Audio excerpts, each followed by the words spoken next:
Владата и ЗЛС да направат анализи и да најдат начин за спроведување на наставата во училиштата со физичко присуство во грејната сезона бараат од СОНГ. Според председателот Неделков, предлогот за онлайн настава не е добар ниту од аспект на квалитетот на стекнатото знаење, што се потврдило за време на пандемијата, ниту пак од економски аспект.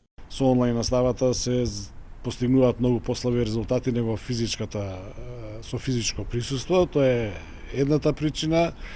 Втората причина е што со онлайн наставата се трошат ресурси, и тоа домашни, приватни ресурси, како од затоплување на домовите каде што учениците би биле присутни, се разбира од аспект на синдикат нас и тоа како ни е важно, и од трошоците кои што ги прават вработените, односно наставниците, од аспект на затоплување, од аспект на интернет, компјутери и така натака.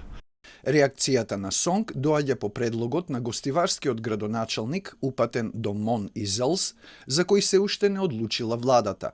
Таравари предложи, за да се заштеди на сметките за струја, кои повеќекратно се зголемија, зимскиот распуст да трае 2 месеци, изгубената настава да се надокнади онлайн, учебната година да продолжи до 30 јуни, а идната да започне на 15 август.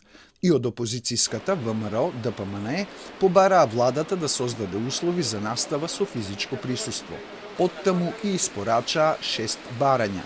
Да ги покачи блок дотациите на општините, училиштата од индустријска струја да ги префрли на тарифа како за домаќинствата, да одреди според временските прилики неколку дополнителни пократки распусти со обврзано продолжување на училишната година во месец јуни, да не прави никакви скратувања во наставните програми, секаде каде што е можно да воведе настава во една смена или да го повлече почетокот на втората смена порано, како антикризна мерка да ги спречи коалицијските партнери кои ја држат централната власт и дел од локалните самоуправи да копаат криптовалути во училиштата и другите институции и установи.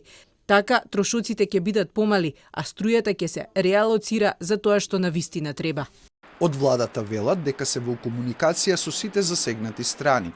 Според нив, затоплувањето на училиштата е во надлежност на општините кои се должни да ги обезбедат потребните суровини, зашто МОН им префрла блок дотации. Образовните институции треба да бидат последни што ќе се затворат, бидејќи наставата со физичко присуство дава подобри резултати од таа што се спроведува онлайн, дополнуваат од владата.